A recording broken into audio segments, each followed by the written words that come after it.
Réveil tous les matins, c'est 6h. La gym à 7h. Balade du chien à 7h45.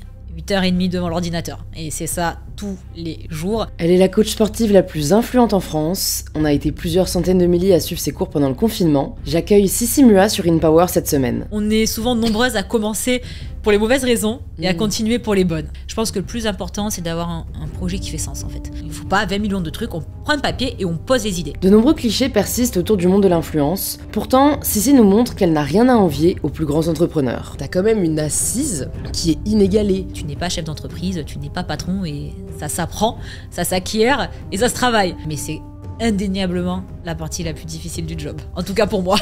Comment transformer sa passion en business viable? Quelles erreurs Sissi aurait-elle préféré éviter? Comment est-elle parvenue à construire un empire? Être entrepreneur, finalement, c'est savoir gérer les galères, savoir rebondir, parce qu'un jour, une galère. Comment tu fais plutôt pour ne pas avoir le sentiment de bâcler? C'est dur. Et là, on s'est dit qu'on va faire. Juste avant de commencer cet épisode, j'aimerais juste remercier sincèrement les personnes qui prennent le temps de s'abonner au podcast et de laisser 5 étoiles sur Apple Podcast ou Spotify. Je sais qu'on ne pense pas toujours à le faire, mais si vous appréciez écouter le contenu d'InPower ou s'il vous a déjà inspiré, alors c'est vraiment le meilleur moyen de nous soutenir. Et je suis ravie de vous inviter à rejoindre ma conversation avec Sissi Mua. Bonjour Sissi. Hello Louise. Bienvenue sur InPower.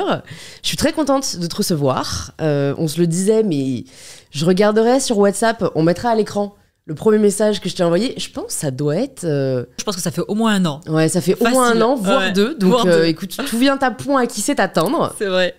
Il y a plein de choses dont j'ai envie de parler avec toi, parce que je pense on est beaucoup à te connaître, pour la partie sportive, pour la partie création de contenu, pour le fait que tu sois sur les réseaux depuis plus de 10 ans.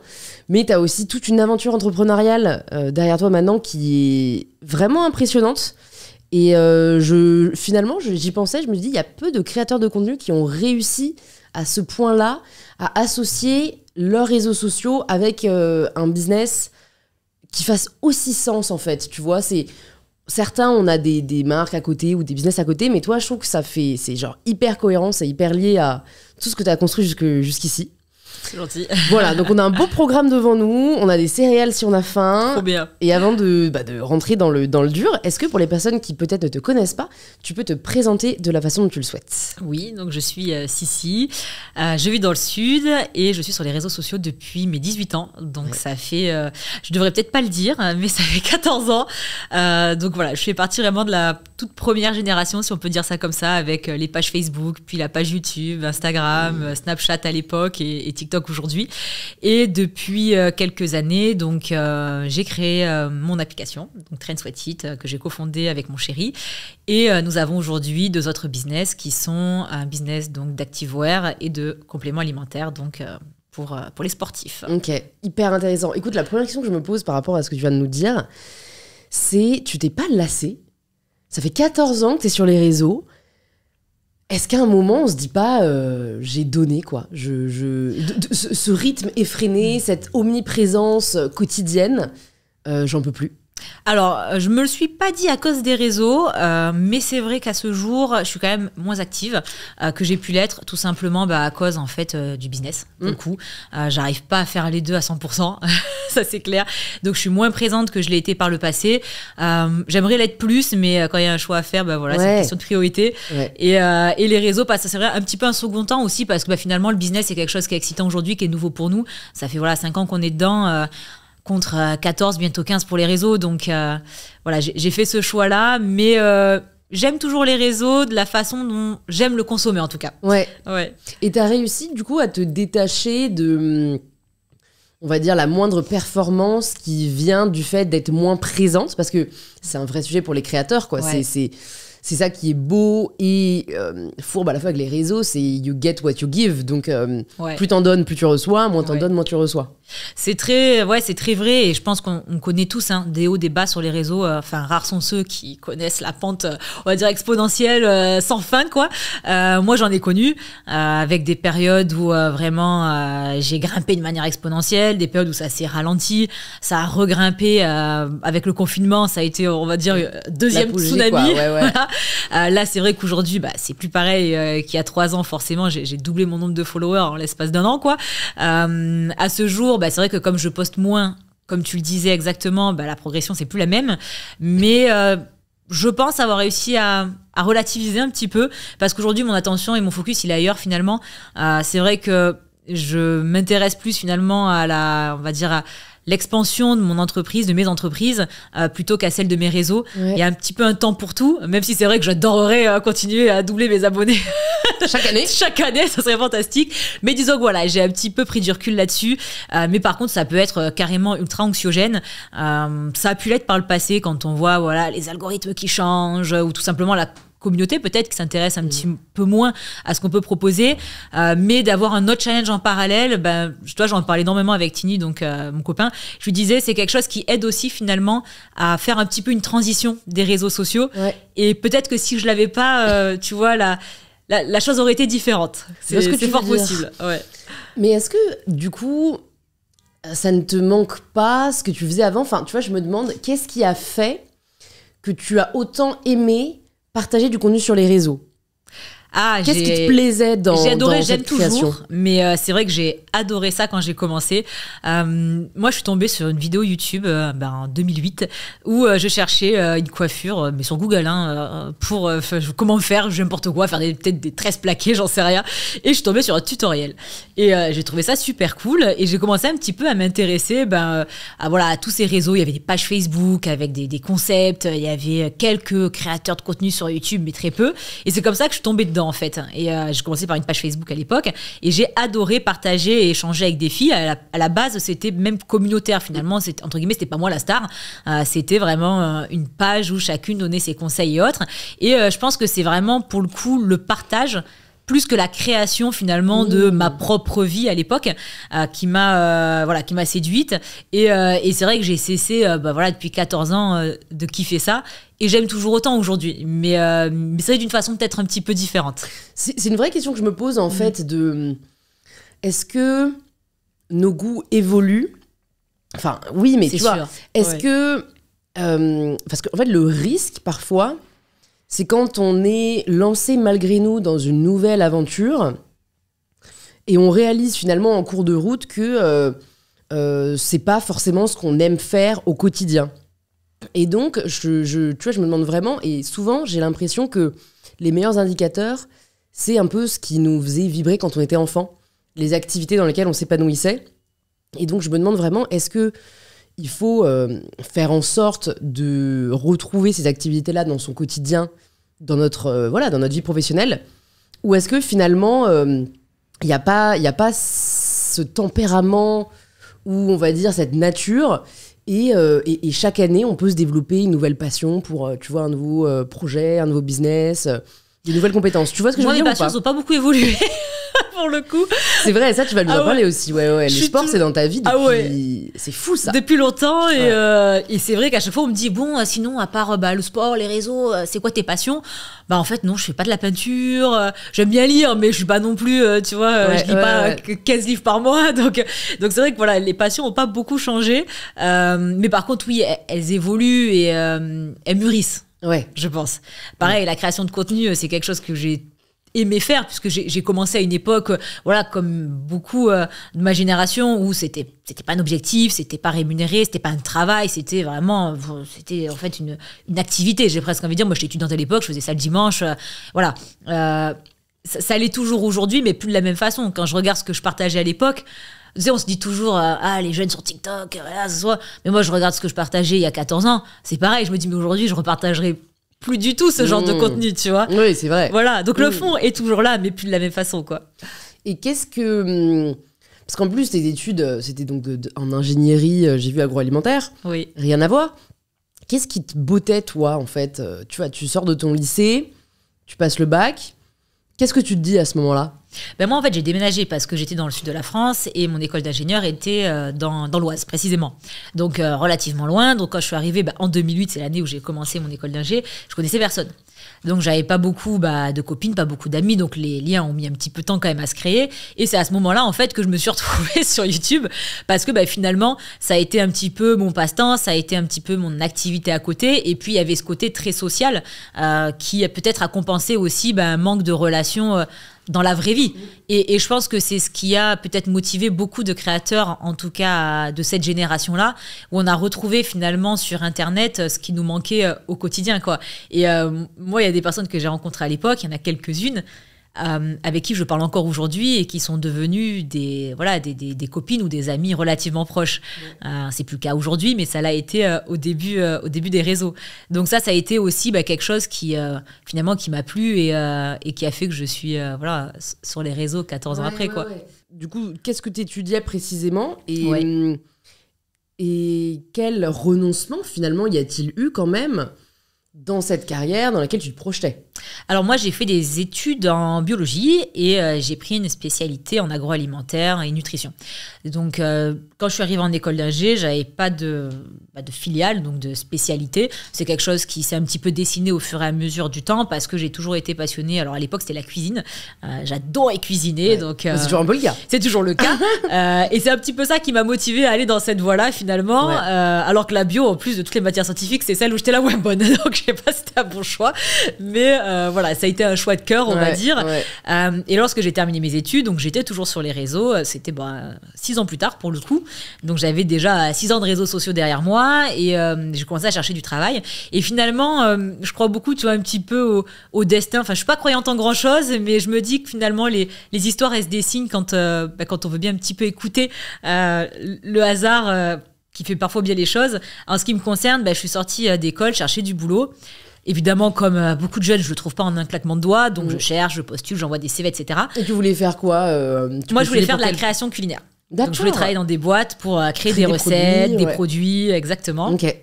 Et à ce moment-là, en fait, ça a été un petit peu, on va dire, un virage dans mes réseaux sociaux. Ça a été le moment donné où, on va dire, le décollage s'est un petit peu accéléré, quoi. Ah ouais, et, bon timing. Bon timing, exactement. Et là, je dis à mes parents, voilà, ça commençait à me gaver, je dis sincèrement, d'envoyer 10 CV tous les jours. Je dis, je vais peut-être tenter de me dédier à YouTube. À l'époque, je gagnais un petit peu ma vie grâce aux rémunérations YouTube uniquement. Il n'y avait même pas de partenariat, donc c'était des petits salaires. Moi, je comptais un petit peu à la fin du mois, ça me faisait mini SMIC. Je me disais, il y a de quoi vivre, donc ça vaut le coup de tenter, quoi. Pas me retrouver à la rue non plus, j'étais pas complètement folle. Ouais, t'étais responsable. J'ai essayé de l'être. Ma mère s'est dit, après 6 ans d'études, à l'autre bout du monde, où j'ai payé le logement, l'école, bof, comme choix. T'es allée au Brésil, c'est ça? Oui, j'ai été au Brésil aussi au milieu, donc voilà, pas mal de petits voyages et autres qui ont quand même coûté un peu d'argent à mes parents. Et, mais ils m'ont laissé faire, tu vois, ils ont pas été insistants ni dans un sens ni dans l'autre, ils m'ont pas mis la pression. Et l'histoire a voulu que c'était un bon choix, quoi. Et alors, ça ressemble quoi tes premiers jours en tant que créatrice de contenu full-time? Sincèrement, ça n'a pas énormément changé par rapport à quand je l'étais pas, parce que je faisais mes vidéos le week-end et je faisais mes montages tous les soirs. Donc, quand je sortais, là, c'était par exemple stage de fin d'études, je sortais d'entreprise, il devait être 18h. Je mangeais rapidement et puis je restais, je m'en souviens, jusqu'à parfois 1h du matin, parce qu'à l'époque, j'ai jamais été aussi active que quand je travaillais. Tu vois, je postais 2 vidéos par semaine, j'étais tous les jours sur Instagram, donc j'avais vraiment beaucoup de taf, clairement. Donc finalement, mes journées ont été remplies par la création de contenu, mais ça n'a pas révolutionné mon quotidien, tu vois. Je me levais tous les matins, je travaillais, je faisais mes vidéos, mes montages. Et solo? Oui, solo. Pendant combien de temps t'as été solo? Longtemps, puisque j'ai été entourée d'un vidéaste uniquement pour mes Bikini XCC, donc c'était mes programmes de sport, ça allait toujours au mois d'avril. Donc tu vois, c'était pas toute l'année, c'était un mois. Et ça a commencé, je pense, vers, je me rappelle plus le timing exact, mais peut-être 2015, 2016, un truc comme ça. Et vidéaste pour mes réseaux sociaux, ça doit dater d'il y a 3 ans, quoi. Ouais. Tu vois, 3-4 ans, quelque chose comme ça. Donc ça a été très tardif et c'est peut-être aussi ce qui a contribué, malgré la charge de travail, au succès, je pense, de mes réseaux, parce qu'au final, j'ai fait le contenu, je l'ai créé, je l'ai monté et il m'a ressemblé. Donc finalement, je l'ai façonné exactement de la façon dont je voulais. C'est l'avantage quand on fait tout soi-même. Ouais, ça pose un vrai dilemme, parce que d'un côté, il y a quand même l'argument de à plus, on va plus loin, tu vois. Oui. Et ce qui est vrai. Oui. Donc il y en a qui arrivent à déléguer très vite. Enfin, tu vois, je pense à Hugo Décrypte, voilà, qui est un camarade de classe. Donc j'ai vu que lui, sa stratégie, entre guillemets, c'était plus de assez vite avoir des personnes pour écrire des vidéos, pour produire plus de vidéos, etc. Ouais. Et très présent aussi. Ça s'est avéré hyper, tu vois, efficace. Ouais. Alors qu'en effet, d'autres se disent, bah non, j'ai envie que ça soit le plus authentique possible. Ouais. Et c'est vrai que quand en fait, on se rend pas compte, mais un contenu qui est imaginé, réalisé, produit par une seule et même personne, bah, à la fin, nous ressemble beaucoup plus parce que c'est la vision qu'on avait, quoi. Et totalement. Moi, aujourd'hui, la seule chose que j'ai déléguée, du coup, c'est effectivement le montage de mes vidéos. Avec la même personne avec laquelle je travaille depuis des années. Donc aujourd'hui, on se connaît bien dans le travail, en tout cas. Mais pour autant, à chaque fois que je valide une vidéo après 2-3 allers-retours de montage, il y a toujours des choses que je n'aurais pas fait comme ça. Ouais. Mais j'accepte parce que j'ai pas le choix. C'est un calcul coût-avantage. Voilà, et malgré tout, même comme ça, des vidéos, j'arrive même plus à en poster toutes les semaines, tu vois. Donc si je devais les monter moi-même, autant te dire que j'en posterais pas beaucoup. Ouais, c'est clair. Mais par contre, tu vois, Instagram ou TikTok, je monte toutes mes vidéos TikTok, je réponds moi-même à mes commentaires, j'ai pas de modérateur, j'ai personne qui poste pour moi le soir. Bah, si je suis au bureau dans une réunion et que l'heure passe, tant pis, j'ai pas posté. Ouais. Mais c'est aussi ce qui me fait plaisir. Tu vois, je le vois pas comme le même business que mon entreprise.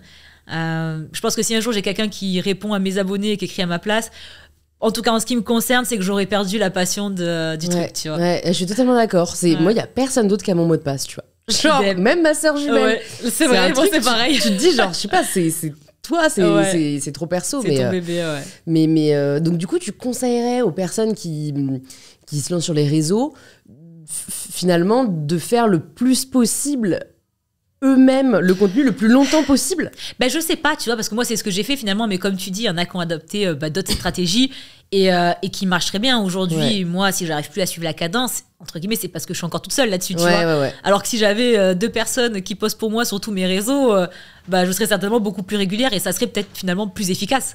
Donc il y a pas de recette. Non, c'est vrai. En effet, je pense que ça dépend comment tu le projettes, c'est-à-dire que Hugo, ça reste finalement un média. C'est un média. Alors différent. Que nous, ce qu'on fait, c'est vrai que c'est beaucoup plus incarné. C'est ta personnalité. Et c'est une plateforme perso. Totalement.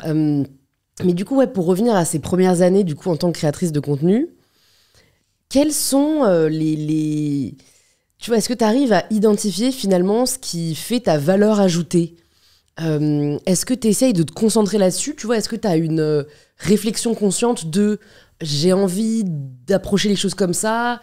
Est-ce que voilà, j'ai envie de me distinguer de ce que font les autres? Ou alors tu vas au feeling? Enfin, comment est-ce que tu imagines un peu à ce moment-là ta création de contenu? Alors, elle n'a jamais été véritablement calculée. Je pense que j'ai réussi à identifier, évidemment, au bout des années, ce qui fait que ça a marché ou pas. Ouais. A priori, plutôt marché. Donc, je l'ai compris. Et c'est vrai que je pense que c'est finalement, on va dire l'authenticité, mais comme pour...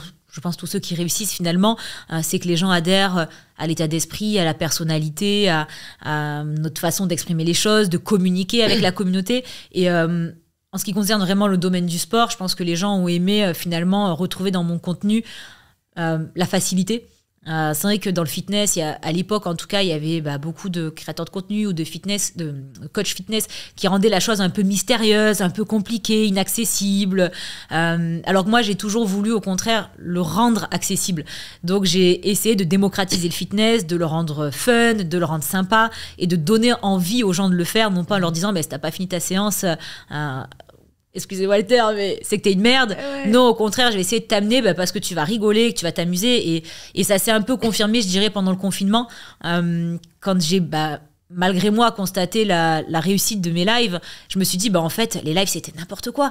Mais on rigolait, tu vois. Et je me suis dit, en fait, les gens, ils ont aimé rigoler. Et ça a influencé aussi ma façon de coacher sur TSE, donc Trends What It, l'application, où au début, j'avais une approche... avant les lives, puisqu'on a lancé l'app en 2019, un petit peu plus protocolaire. Et finalement, je me suis dit, non, tu vois, pour reprendre une célèbre formule, les gens veulent du vrai, tu vois. Et je pense que c'est ça qui a plu en partie à mon audience, en tout cas. Ouais, je vois ce que tu veux dire. Non, mais c'est hyper intéressant de voir que même, en effet, dans un cadre plus pro, tu vois, au-delà de toi, ta plateforme, que même sur TSE, ça se soit ressenti et que c'est ce pourquoi les gens ont adhéré. Est-ce que toi, t'avais des rôles modèles à l'époque, tu vois, encore une fois dans ces premières années? Est-ce qu'il y a des personnes que tu regardais en te disant waouh, ce que cette personne a accompli, c'est franchement inspirant? Alors J'avais des filles que j'aimais suivre à l'étranger, mais plus dans le domaine du fitness, donc sportivement parlant, qui m'inspiraient, des brésiliennes notamment. Mais c'est vrai qu'en termes de réussite ou d'accomplissement, moins. Je pense que c'était quelque chose qui se faisait moins aussi à l'époque. C'est vrai. Les femmes étaient moins visibilisées, ouais. Bah oui, il n'y avait pas beaucoup de visibilité, c'était pas courant. C'est quelque chose qui a quand même fleuri ces dernières années, parce que aussi peut-être que finalement c'est toute une génération qui a mûri et qui a enfin entrepris. Et ça donne peut-être aujourd'hui l'exemple aux plus jeunes qui se posent moins la question. Moi, j'ai mis énormément de temps à finalement commencer ne serait-ce qu'à monétiser ce que je faisais, puisque Trends What It, ça a été le premier service que j'ai fait payer, alors que j'en étais à l'époque, j'avais fait 6 ou 7 programmes gratuits, tu vois. Donc, j'ai mis beaucoup de temps à mûrir ça. Et aujourd'hui, par contre, j'aime beaucoup consulter le contenu de gens, justement, qui gravitent dans le fitness, beaucoup d'étrangers aussi, et qui font des choses qui m'inspirent. Et au lieu de me dire oh là là, moi je fais pas ci ou je fais pas ça, j'aime au contraire en tirer un peu des bonnes idées, une inspiration et autres. Mais c'est vrai que par contre j'essaye quand même, en tout cas dans ce qui est francophone, de pas porter trop d'attention à ce que fait on va l'appeler comme ça l'est finalement, la concurrence, parce que j'ai pas envie de faire la même chose, et surtout j'ai pas envie de ressentir ce stress ou cette pression, me dire un tel a fait ça, moi je l'ai pas fait. Je veux pas rentrer là-dedans. Donc je cherche plutôt une inspiration positive, on va dire. Je vois ce que tu veux dire. Je vois ce que tu veux dire, et je me demande finalement quand même si c'est pas le privilège du premier, parce qu'aujourd'hui t'es quand même tu domines ce milieu-là. Je pense que les personnes qui sont dans les numéro 2, le numéro 3, le numéro 4, ils peuvent que regarder vers le dessus en se disant j'ai envie d'atteindre ça. Alors que quand on y est, mais c'est un challenge aussi, on doit entre guillemets y rester. Mais alors c'est vrai que moi je me suis vraiment demandé pourquoi en fait, pourquoi est-ce que personne d'autre n'émergeait. Alors c'est un peu exagéré, il y a d'autres créateurs de contenu dans le fitness, qui sont entrepreneurs, mais je veux dire, t'as quand même une assise qui est inégalée. Et quand je regarde par exemple le marché du Royaume-Uni, où je connais pas mal de créatrices de contenu dans le fitness, beaucoup elles se partagent vraiment le marché, quoi. Il y a beaucoup d'apps, beaucoup de programmes, elles sont toutes très suivies, et du coup elles sont beaucoup en concurrence. De l'extérieur, j'ai vraiment l'impression qu'il y a TSE et puis voilà. Écoute, j'ai envie de dire, tant mieux pour nous si c'est l'impression qu'on donne. Mais je pense qu'il y a plusieurs facteurs qui ont joué. Déjà, le fait finalement qu'on soit pionnier dans le timing, puisqu'on a lancé le projet en 2018, il est sorti vraiment pour le public début 2019. Donc ça a été quand même bien en amont de l'émergence de la plupart des applications. À cette époque-là, c'est Tilly, pour le coup, qui a voulu lancer le format abonnement, application, etc. Et pour être honnête, moi, je lui ai dit, mais c'est bizarre. À l'époque, on vendait des PDF en 2018. Oui, c'est ça. Des e-books. Des e-books. Kayla Itines. Absolument. Tout à fait. Et je trouvais ça bizarre comme format. Et je lui ai dit, ah bon? Et lui, tu vois, il était déjà dans le modèle Netflix, etc. Et moi, je n'étais même pas convaincue que ça marche, tu vois. Et pour autant, je pense que c'est ce qui a aussi contribué au succès aujourd'hui de TSE. C'est que finalement, à cette époque-là, quand les applications se sont démocratisées, la nôtre, elle était déjà avancée, elle était déjà aboutie, le modèle était rodé, on avait déjà 1 an et demi d'expérience, et l'audience qui a accroché finalement aussi en grande partie à la période des lives, ma personnalité l'a retrouvée chez Trends What It. Donc encore une fois, je pense que on a su se créer les opportunités, et puis les étoiles étaient aussi bien alignées, quoi. Ouais, je vois ce que tu veux dire. C'est une longueur d'avance, et puis en effet une incarnation. Parce que à l'époque, je me souviens que moi j'ai déjà utilisé l'appli Nike Training Club, un truc comme ça, mais ils n'ont jamais réussi, je crois, à vraiment s'imposer, tu vois. C'est un truc que les gens peuvent peut-être avoir en backup sur leur tel, mais il y a beaucoup moins ce côté récurrence que vous avez réussi à créer. En fait, je pense que y a plein d'apps qui marchent bien à l'étranger, etc. Mais il y a moins ce côté communautaire. C'est-à-dire que moi, des apps bien, j'en ai testé, à l'étranger ou en France, etc. Mais tu viens, tu fais un cours et puis terminé. C'est vrai que chez TSE, on a en fait une longévité des clients qui est super grande, parce qu'en fait, les gens, quand ils viennent, et ils payent pas tous les mois sans faire l'application. Il y en a évidemment, mais disons qu'à un moment donné, ils peuvent résilier quand ils veulent. Donc, s'ils restent, c'est que ça leur fait plaisir. Et ce côté vraiment communauté et famille TSE, je pense que c'est ce qui les retient longtemps. On leur donne le goût du sport et j'ai rencontré, lors de rencontres, meet-up et autres, des milliers de gens, et il y en a plein qui m'ont dit, tu vois, si avant toi, j'avais jamais fait de sport de ma vie, et des fois, c'est des femmes de 50 ans, tu vois, et elles me disent, et depuis le confinement, ou depuis les lives, ou depuis TSE, j'ai plus jamais arrêté. Et je pense que c'est ça qui fait peut-être la différence avec le reste, c'est qu'on réussit, j'espère en tout cas, à leur donner le goût du sport au travers de good vibes, au travers de bonnes valeurs, au travers d'une bonne source, et on n'est pas là pour leur dire, voilà, c'est 2 mois avant l'été, on te promet moins de 10 kilos avec notre programme. Non, notre programme, c'est tu vas rejoindre 6 coachs qui vont te mettre la misère, mais tu vas kiffer parce que tu vas rigoler pendant une demi-heure avec nous. Et je pense que c'est peut-être ce qui fait la différence par rapport à d'autres. Effectivement, c'est peut-être plus froid comme, tu vois, comme contenu. Comme approche. Ouais. Du coup, Tini te dit ça un beau jour, vous êtes chez vous et il te dit écoute, je pense que ce serait une bonne idée de en fait lancer un abonnement pour toutes les séances que tu proposes et pas juste en faire des PDF. Alors, c'est pas tout à fait comme ça que ça s'est passé. Moi, je l'ai rencontré en 2016. On n'est pas sortis ensemble de suite, on a vu un an, donc pour la petite histoire, mais on a de suite accroché d'un point de vue sportif. On avait la même vision du sport, on pratiquait tous les deux à l'époque de la musculation, moi j'allais en salle, on était tous les deux végétariens, donc si tu veux, on a eu beaucoup d'atomes crochus, en tout cas dans les passions, on va dire. Tini était également ingénieur à l'époque, etc. Donc ça nous a créé des liens. Et si tu veux, moi j'ai toujours eu dans la tête, si un jour je dois faire un projet plus abouti que mes programmes YouTube, que je dois aller plus loin, c'est avec lui que je le ferai. Parce que, je sais pas, tu le sens un peu. S'associer, c'est quand même... moi, je me souviens la formule de mon avocat à l'époque, on a fait le contrat de l'entreprise, d'associer, exactement. Elle m'a dit, s'associer, c'est pire ou c'est mieux qu'un mariage. Et c'est exactement ça. Et c'est vrai que j'avais ça en tête. Et puis, ça s'est pas fait de suite, quoi. On est sortis ensemble un an après. Puis, le temps que le projet mûrisse. En 2018, j'ai dit, allez, vas-y, on se lance. On était dans le sud en vacances, chez moi à l'époque. Et on va dans un café au bord de mer, on se pose et je lui dis, tu sais quoi, on y va, on prend un papier, il faut pas 20 millions de trucs, on prend un papier et on pose les idées. Parce qu'on en parlait, ça faisait 2 ans qu'on en parlait, mais concrètement, il se passait rien. Et ce jour-là, on s'est posé, on a réfléchi au nom, on a réfléchi au concept. On faisait quoi ? On faisait de la muscu, c'était le train. On voulait proposer des séances pour les gens à la maison, puisque moi, j'avais connu ça pendant des années quand j'étais étudiante, j'avais pas de salle de sport à côté, c'était le sweat. Et on veut proposer de la nutrition, c'est le HIIT. Et on s'est dit, en fait, train, sweat, HIIT. Et c'est comme ça que le projet est né. Puis après, évidemment, il a fallu aller un peu plus loin qu'une feuille de papier. Ouais, mais c'est là que ça commence. C'est là que ça commence. Et que, en discutant avec Tini, c'est lui qui a eu la vision vraiment de l'application. Moi, j'aurais fait, je sais pas, un truc en ligne où tu payes une fois, je sais pas, plus classique, quoi. Et lui, il s'est dit, non, il faut faire une application. Et je l'ai suivi parce que techniquement, il s'y connaît bien mieux que moi. Ouais. Donc, on a, concentré nos forces, quoi. En 2018, une app, c'est quand même ambitieux. Ça demande pas mal de développement, ça demande pas mal de financement. Ouais. Comment vous l'avez développé ? Alors, on a commencé petit, on a commencé avec un site. Donc, c'est un site qui nous a coûté un peu moins de 10 000 euros.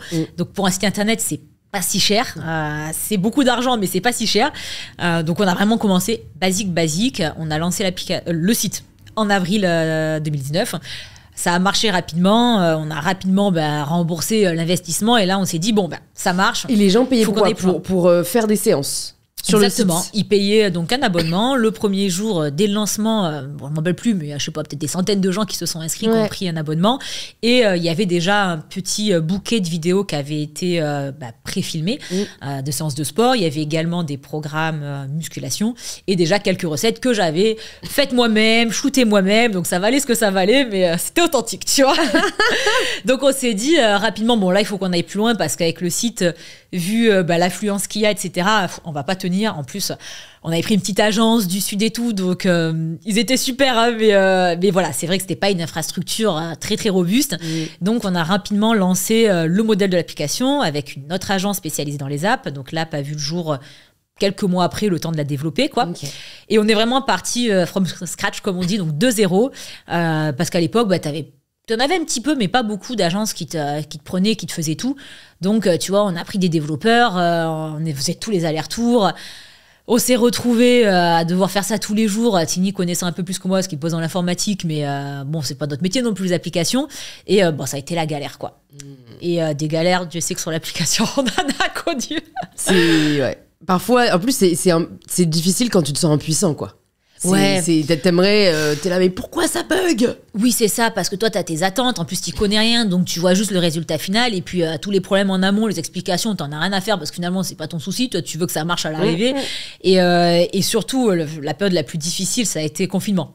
Parce qu'on avait une application, c'était la V1 de l'application qui est en place. Ah ouais. Mais là, on s'est pris une masse de gens. On a, en quelques mois, on a eu quand même 1 million de personnes qui ont téléchargé l'application, tu vois, et notre modèle, il était pas bon. C'était encore une petite agence qui avait codé ça, tu vois, donc ça tenait pas la route. Et on se retrouve avec des gens qui payaient, qui n'arrivaient pas à se connecter à l'application.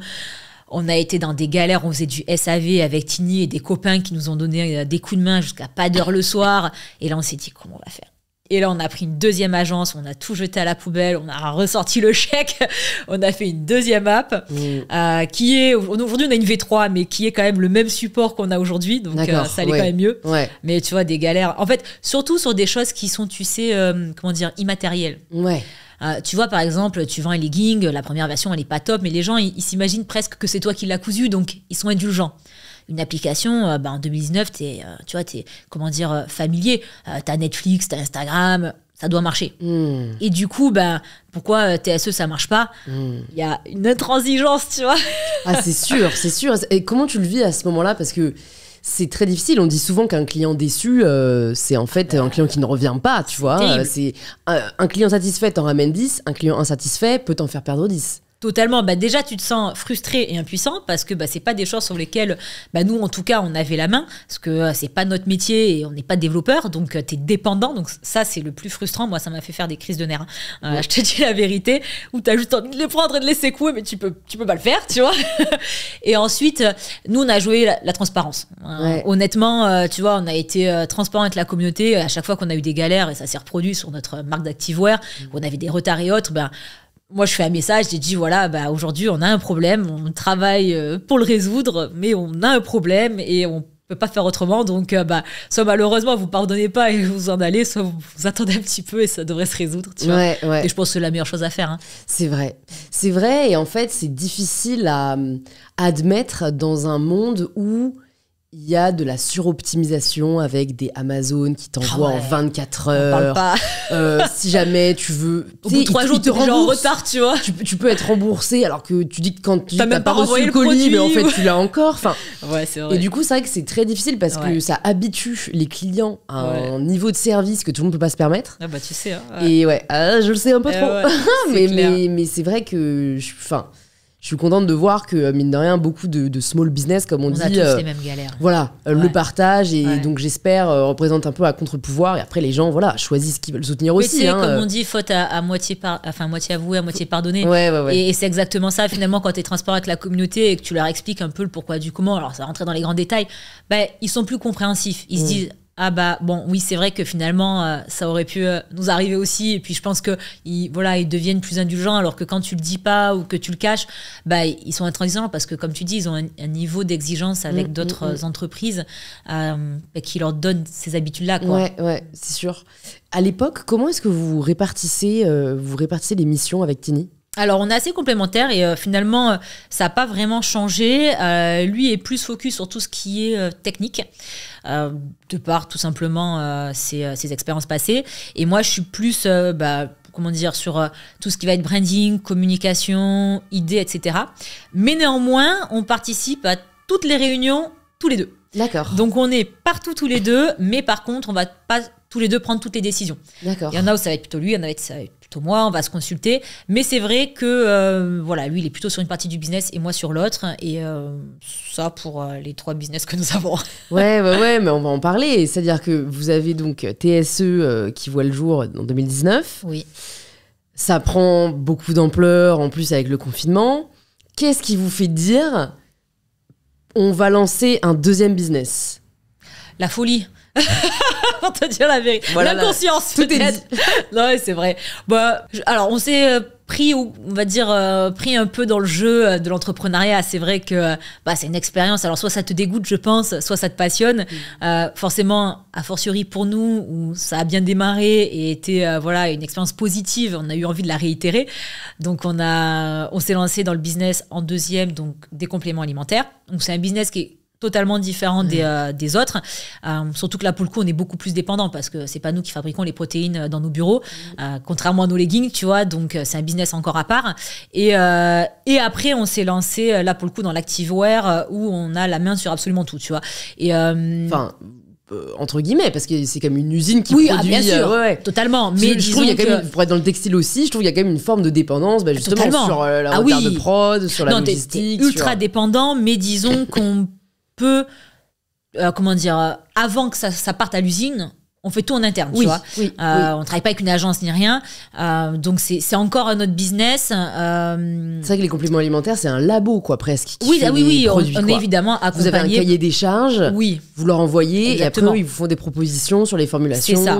Alors que, tu vois, le textile, si on veut que notre styliste prenne une machine à coudre et fasse un patron, on le fait, tu vois.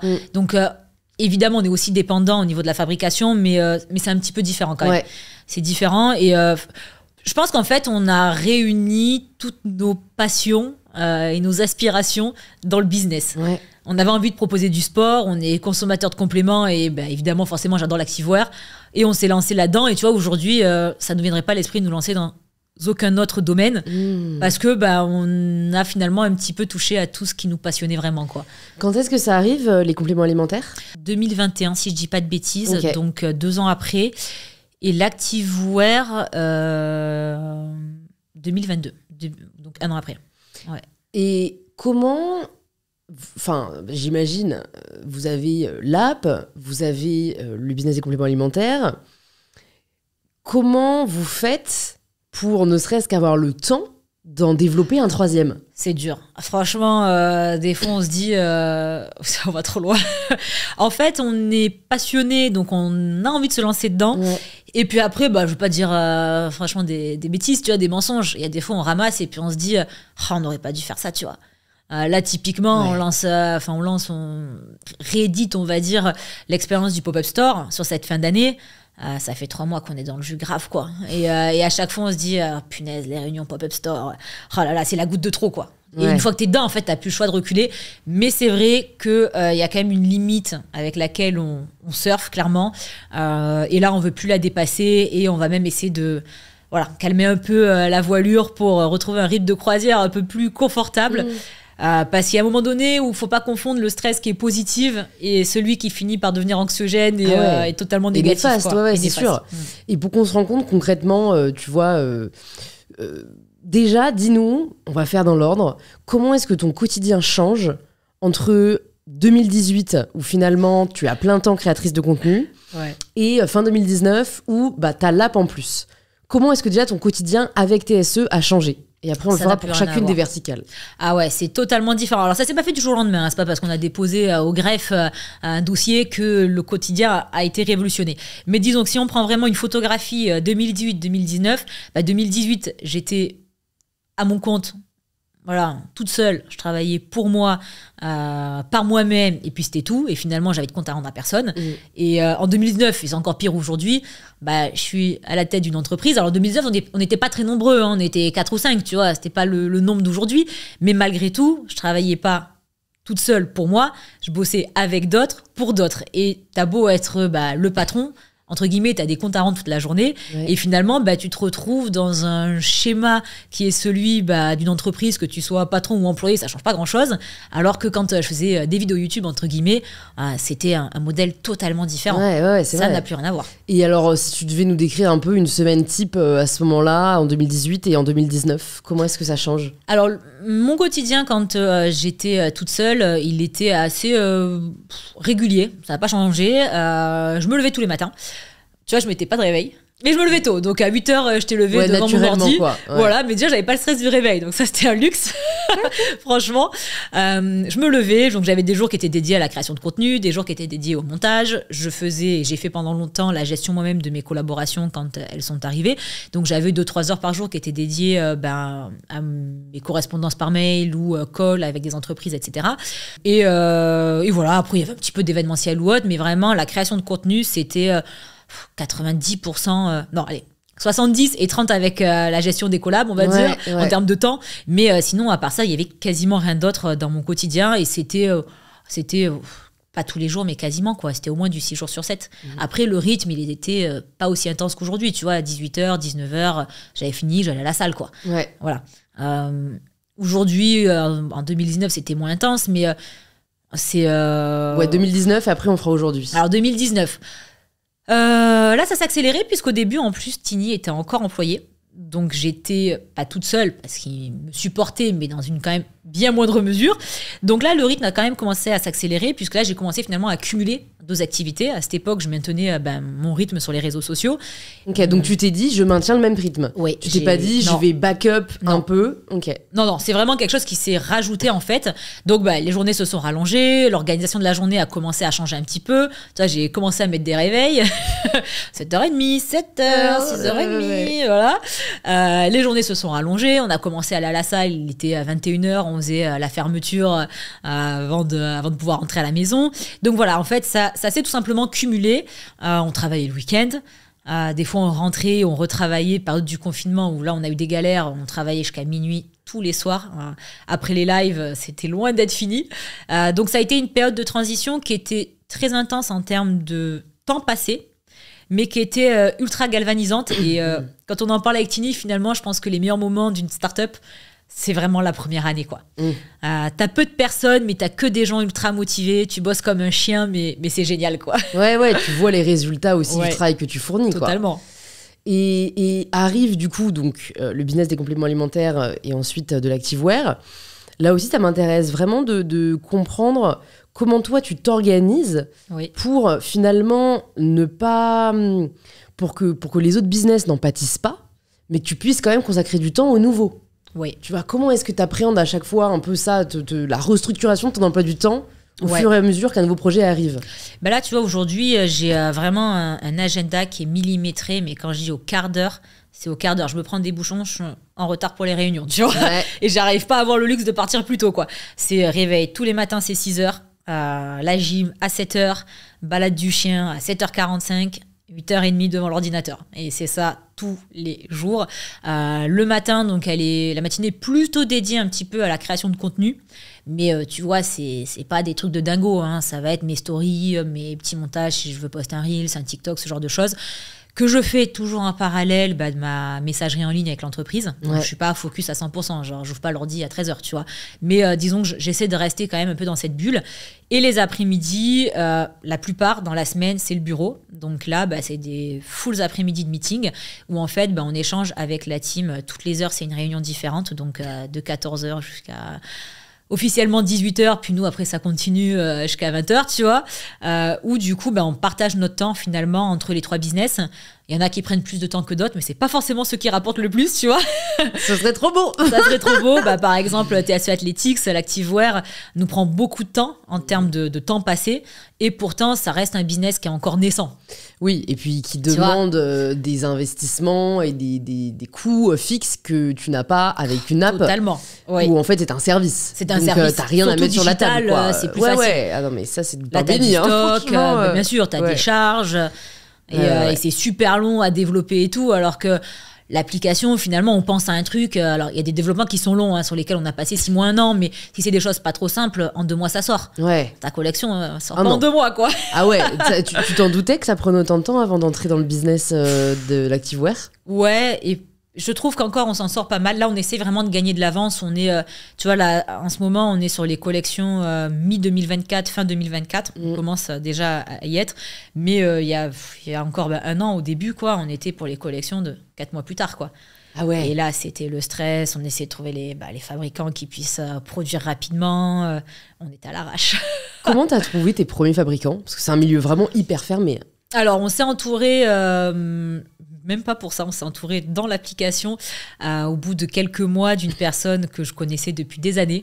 Vous allez rire, mais que j'ai rencontré en boîte de nuit, tu vois, à l'époque, donc improbable. C'est super drôle. Super drôle. Vous rencontrez vos meilleurs associés en boîte. Ouais, donc c'est une personne avec qui on a bossé, donc qui est pas associé, mais qui est tout comme, qui est un peu notre bras droit et qui nous a beaucoup aidé sur l'application. On a été 3, puis 4, puis 5. Et c'est une personne qui a eu de l'expérience dans le textile. Ok. Donc quand l'idée a un petit peu émergé, si tu veux, ça s'est fait assez naturellement parce que cette personne avait des compétences que nous, on n'avait pas. Donc tu vois, moi je suis un peu sur tout ce qui est branding, communication et autres. Tini, ça va être la technique. Et cette troisième personne, elle, ça va être justement tout ce qui va être fournisseur et notamment usine, façonnier, etc. ouais, ok, d'accord. Donc c'est plutôt cette personne qui s'en est chargée. Puis après, on a construit l'équipe. On a commencé avec une styliste. Et ça, on a été du coup 4 quoi, pendant quasiment un an. Puis une modéliste, puis voilà, une gestionnaire de collection. Et encore à ce jour, on a une toute petite équipe. On est 5 quoi. Ouais, mais c'est sûr que finalement, t'as tous les postes essentiels et voilà. Et après, ça... On essaye de l'étoffer quand même. D'ailleurs, sur LinkedIn et tout, on poste nos offres. S'il y en a qui sont intéressés, allez, je mettrai ça dans les notes, tout à fait. Comment tu choisis qui est-ce que tu recrutes? Quels sont tes critères? Alors, au début, c'était les miens. Aujourd'hui, on a des personnes compétentes pour mieux choisir que moi, parce qu'on a un service RH pour le faire. Ouais. Mais c'est vrai qu'en tout cas, sur tous les métiers qui sont directement liés à mon activité, je reste toujours impliquée dans le recrutement et sur les derniers entretiens, etc. C'est dur à dire parce que moi c'est pas mon métier, donc c'est vrai que ouais, mais quand tu faisais passer, tu vois, les premiers entretiens pour ces premières personnes, t'as est-ce que toujours une part de feeling, t'as toujours une part de est-ce que la personne est passionnée, motivée. Je regardais pas forcément les compétences pures, mais plutôt le potentiel à la progression et surtout l'envie de la personne à progresser et à se donner. Ça n'a pas toujours été des bons choix. Ça, faut le dire aussi. Ouais. Tu trouves que c'est pas forcément le bon indicateur des fois, ça l'a été, puis des fois, non. Tu sais, quelques entretiens, finalement, quand t'es pas du métier, t'arrives pas à tout déceler, et puis il s'avère que finalement, ça matche pas. Dans un sens comme dans l'autre. Il y a des personnes qui se sont pas reconnues chez TSE, et puis il y a des personnes qui n'ont pas matché avec TSE. Et c'est pas si facile. On s'imagine toujours que la team de l'ombre, comme on l'appelle chez TSE, entre guillemets, c'est notre famille. Non, ça reste une entreprise avec des employés. C'est pas ma mère, c'est pas ma sœur, tu vois. Ouais. Et c'est sain aussi, d'ailleurs. Et c'est sain aussi. Et c'est vrai que ça, c'est quelque chose qu'on a aussi appris avec l'expérience. Les premières personnes qui ont rejoint l'entreprise et qui, pour certaines, sont encore là aujourd'hui et font partie vraiment des piliers de l'entreprise, c'est des personnes avec qui on a un relationnel très proche. Et puis aujourd'hui, les recrutements, c'est totalement différent. Mais c'est plus sain aussi. Tu vois, t'as une transition qui se fait et qui est obligatoire. C'est sûr que l'humain, en fait, c'est le plus compliqué. Et alors, surtout, vous qui avez connu une telle croissance avec le confinement et après, quel a été l'enjeu et comment bien recruter quand on connaît une croissance si rapide? Je sais pas si on a bien recruté ou pas, sincèrement. On a recruté, c'est vrai, rapidement. On a été, je te dis, 5 pendant un an et puis la deuxième année, on était déjà 20, quoi. Alors après, c'est pas non plus... enfin bon, t'as recruté 15 personnes en un an, quoi. Ouais, et aujourd'hui, on est genre 30, tu vois, à peu près, vraiment en interne, quoi. Et on est encore sur plein de recrutements parce qu'on n'est toujours pas assez. C'est vrai, là où je te rejoins, l'humain, c'est le plus dur. Parce que c'est pas notre métier. Moi, j'ai toujours été à mon compte. Tu vois, même quand j'étais créatrice de contenu, donc j'ai pas d'expérience en dehors de tout ce qui est étudiant, stage et autres, vraiment significatif dans une entreprise.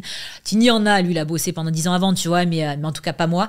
Et c'est très difficile parce que finalement, tu n'es pas chef d'entreprise, tu n'es pas patron et ça s'apprend, ça s'acquiert et ça se travaille. Et tu apprends tous les jours que tu fais aussi des erreurs, etc. Et il faut faire avec, il faut rebondir. Mais c'est indéniablement la partie la plus difficile du job, en tout cas pour moi. Comment est-ce que tu penses que tu es devenue meilleure patronne, meilleure manager ces 3-4 dernières années? Je pense en essayant d'apprendre aussi des erreurs qu'on a commises, et on en a commis beaucoup.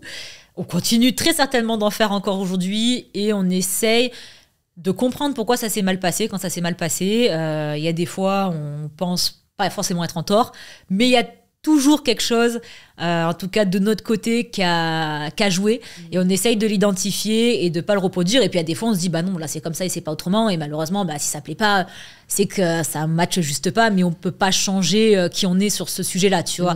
Mais on essaye quand même d'apprendre là-dessus. Et c'est dur parce que quand t'es tout seul, t'es ultra exigeant, t'es ultra à fond, tu mets une énergie dans ton business et tu peux pas avoir la même exigence de tes employés. Et je pense que c'est là le plus dur. c'est de le comprendre et de l'accepter. Ouais. Tu vois. Ouais, je vois ce que tu veux dire. Ouais. C'est vrai. Et bon, après, t'as Tini, j'imagine, qui met aussi, du coup, la même énergie. Est-ce que tu manages, toi, ou pas? On l'a fait. Au début, on le fait encore en soi. Je te dis, on est tous les jours au bureau quasiment, donc forcément. Oui, mais tu pourrais avoir du coup des managers en chef, entre guillemets, si jamais toi tu identifies que, je sais pas, c'est pas ce qui te botte le plus, ou c'est pourquoi t'es la meilleure. Moi, ça me botte pas, et c'est pas où je suis bonne. Donc, tu vois, c'est. Voilà. Comme je te dis, j'ai jamais baigné dans ce milieu, donc j'ai pas spécialement d'atome crochu pour ce domaine-là. Tu vois. Mais on s'est entouré cette année d'un directeur opérationnel qui lui du coup est beaucoup plus dans le management et dans... Alors nous, on baigne énormément dans l'opérationnel mais plus dans la gestion, je dirais, de l'opérationnel, chose qu'on faisait en direct avant. Et puis quand on a été quasiment 25... là, c'était une obligation parce qu'on n'en pouvait plus en fait. On n'y arrivait plus et ça devenait vraiment, vraiment compliqué. Et là, on aurait dû le faire avant. On s'est dit, il nous faut vraiment quelqu'un. Et en fait, on était pris par l'opérationnel. C'est pas qu'on voulait pas déléguer, c'est pas qu'on voulait personne. C'est juste qu'on était tellement la tête dans le guidon qu'on n'arrivait pas à se dégager du temps pour le faire. C'est ça. C'est très dur en fait de se dire, je mets ça de côté parce que là où j'ai passé du temps aujourd'hui, ça va m'en faire gagner demain. Et c'est encore difficile de le faire aujourd'hui. Mais en tout cas, voilà, on a cette première personne qui nous a rejoint et on essaye maintenant sur chacun de nos pôles, tu vois, d'introduire des responsables, des directeurs, etc. pour créer une hiérarchie qu'on n'a pas eu pendant très longtemps, où on était en direct avec 25 personnes, quoi. Donc ça construit un petit peu, comme tu dis, finalement, des personnes qui vont manager à notre place, et ce qui nous permet, nous, d'être bons là où on est le meilleur, à savoir les idées, tu vois, tout ce qui va être stratégie, etc. Et bon, même si on aimerait se décharger un petit peu de l'opérationnel aussi. Mais... Ouais, ça viendra, j'en suis sûre. J'aimerais bien comprendre quand est-ce qu'on sait qu'un business roule assez pour pouvoir se dégager du temps pour un autre projet. Tu vois, je pense que c'est propre à notre génération, en effet, d'être dans...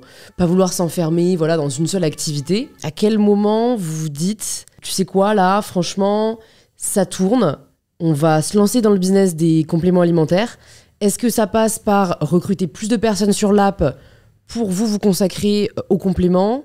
Est-ce que ça passe au contraire par directement recruter quelqu'un pour développer cette branche-là? Comment ça se passe?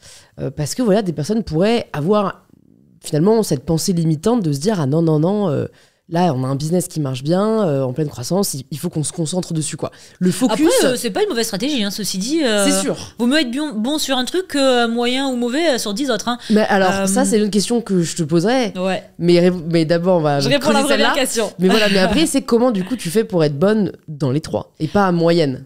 Alors... Tu choisis par laquelle tu veux répondre en premier. La première, je réponds dans l'ordre. Pour le coup, on se l'est pas dit. Je sais pas si ça a été une bonne ou mauvaise chose, mais on n'a pas attendu d'être en place, si on peut dire ça comme ça, dans le premier business pour se lancer dans le deuxième, dans le troisième. Sinon, clairement, on n'aurait pas lancé le deuxième et on n'aurait pas lancé le troisième. Parce qu'on n'est toujours pas aujourd'hui 100% opérationnel sur Train Sweat It. Aujourd'hui, même sur l'application, donc le business principal, on a encore plein de choses à faire. En fait, sincèrement, on s'est lancé un peu de tête baissée. Et c'est ce qui a fait, je pense, qu'il y a eu des périodes vraiment très tendues, très chaudes en termes de projets, de problèmes, de temps à passer. Et c'est vrai qu'aujourd'hui, est-ce qu'on aurait dû attendre d'être peut-être un peu mieux organisé, staffé, etc. Peut-être. D'un autre côté, si tu attends toujours d'être pleinement opérationnel, tu fais pas grand-chose non plus, parce que voilà, 4 ans après, c'est toujours pas le cas. Mais nous, on a pris le truc à l'envers. On s'est dit, vas-y, on se lance dans un autre business. Et puis, en fait, on a recruté une personne pour le faire. Ouais. Puis après, une deuxième, une troisième. Et puis, comme ça, on construit l'équipe. Est-ce que c'est la bonne stratégie? Je sais pas. Et comment est-ce que toi, tu sais où ton temps est le plus utile? C'est dur ça comme question. En fait, on alloue notre temps aux besoins du moment, j'ai presque envie de dire. Quand on est dans un petit peu peut-être la période de la création d'une collection, on va être un peu plus pris par TSE Athletics.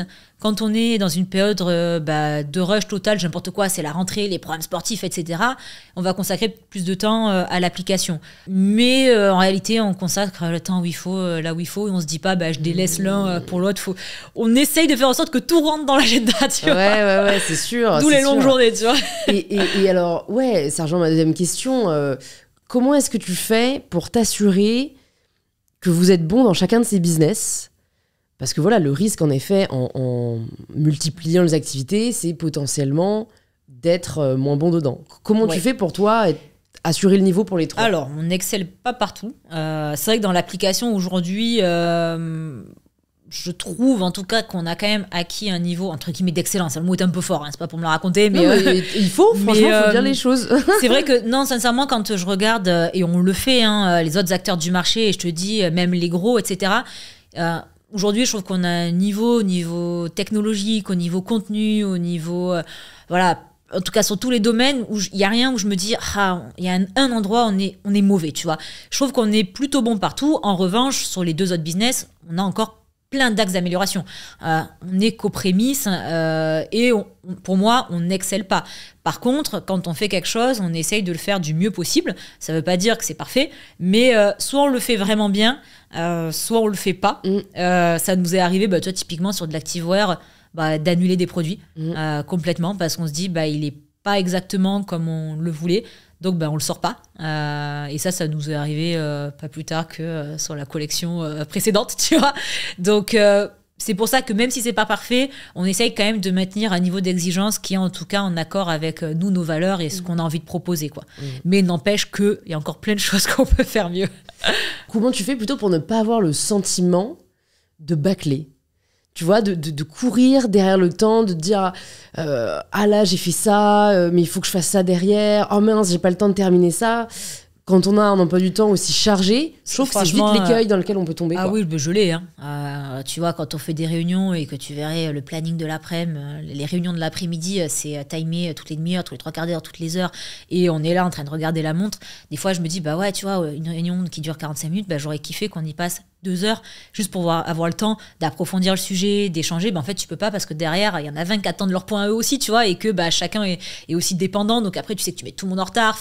Donc oui, clairement, j'aimerais aujourd'hui avoir plus de temps pour chacun des business, ce qui veut peut-être aussi dire finalement que on a peut-être trop de business pour le temps qu'on a, tu vois. Quelque part, c'est un peu ça, tu vois. Mais non, c'est difficile de ne pas l'avoir un peu ce syndrome, tu vois. Ouais. Après, la solution, j'imagine, c'est le recrutement, hein, finalement. Mais tu te rends compte qu'en fait, quand tu recrutes, tu délègues des choses, mais c'est pas pour autant que ça allège ta charge de travail à toi. C'est-à-dire qu'il y a de l'opérationnel, moi je trouve, qui est délégué, mais pour autant, tu as toujours une gestion qui te revient. Et je trouve qu'aujourd'hui, on ne travaille pas forcément plus en termes d'heures, qui il y a 4 ans, tu vois, voilà, en 2019 ou 2020. Mais par contre, la charge mentale, elle a explosé. Parce que plus tu as d'employés, plus tu as de pôles, etc., plus ta charge mentale, en fait, elle est élevée. Alors que finalement, il y a 4 ans, on bossait des fois jusqu'à minuit, mais c'était moins lourd.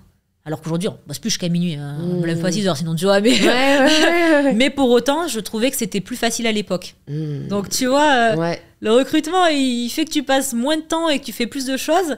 Mais pour autant, ta charge mentale, elle diminue pas.